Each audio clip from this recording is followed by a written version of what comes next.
एक बार देवर्षि नारद जी ने जनक जी से कहा कि आप वीतराग कहे जाते हैं, तो आप सिंहासन पर बैठते हैं, महल में रहते, रानी पुत्र परिवार आदि है, तो आप वीतराग कैसे?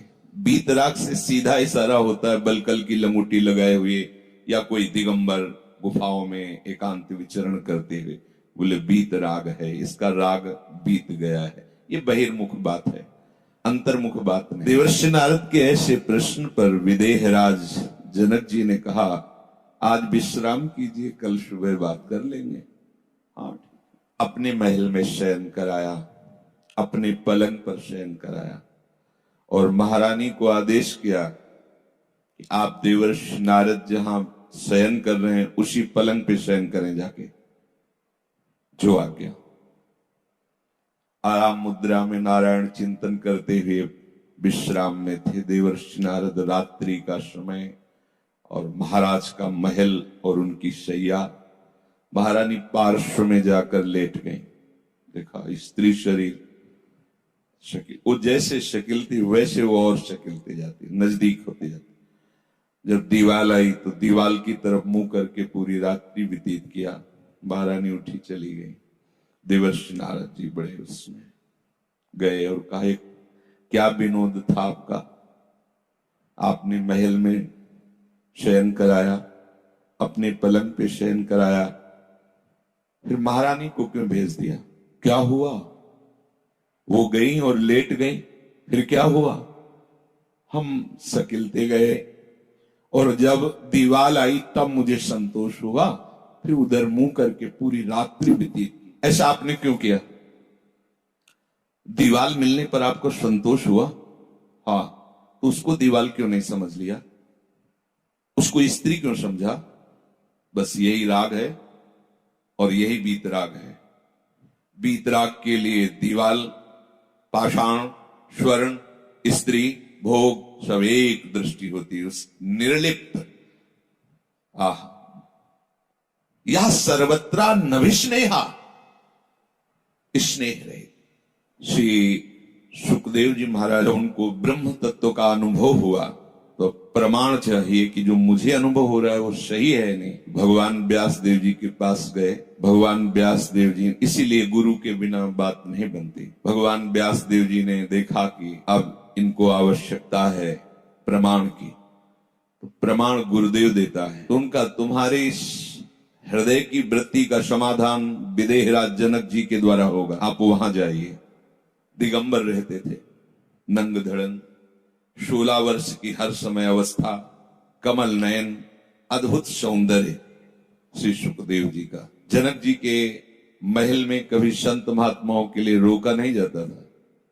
रोक टोक कि आप रुकिए मैं पूछ के आता हूं, ऐसा नहीं होता, सीधे जा सकते हैं।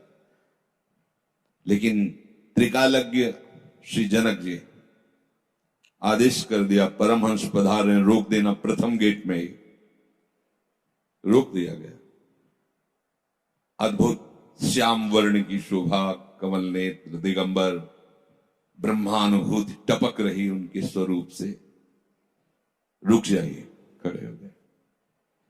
7 दिन 7 रात्रि तक कोई प्रश्न उत्तर नहीं, कोई स्वागत नहीं। वहीं प्रथम गेट पे रोज पूछते, कैसी मुद्रा है? मुख मुद्रा कैसी? बोले जैसे आए थे वैसे ही।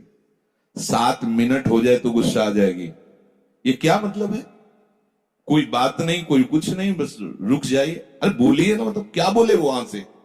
कितने मिनट बाद मिलेंगे? क्या कुछ? 7 दिन 7 रात, ना कोई स्वागत, ना कोई प्रश्न उत्तर, बस केवल मुखाकृति का वहां उत्तर होता था। आज कैसे है?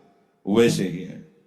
ठीक है, आदर्श ले जाओ, महल में ले जाओ, और वहां सब नवयुवतियां, और आप महाराज दिगंबर रहते, जाओ उनकी सेवा में लगो। 7 दिन 7 रात्रि। अब कैसी मुद्रा है? जैसी गेट के बाहर थी वैसी ही मुद्रा है। यह सर्वत्रा नभिस्नेहा। देह में राग होता तो मैं सुखदेव आया हूं, और ऐसा व्यवहार 7 दिन 7 रात्रि हो गए, गेट के अंदर नहीं जाने दिया जा रहा।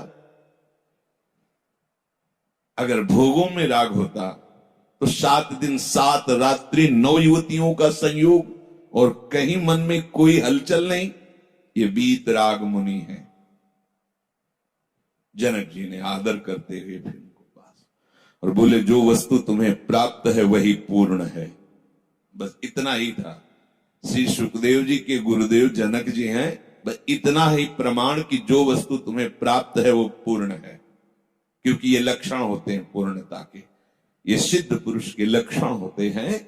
यह सर्वत्रा नभिस्नेहा, जो सब जगह स्नेह रहित है, जिसकी अपने कहलाने वाले शरीर, इंद्रियां, मन, बुद्धि, स्त्री, पुत्र, घर, धन, बल, किसी में भी बिल्कुल स्नेह नहीं है, क्योंकि स्नेह एक से ही होता है।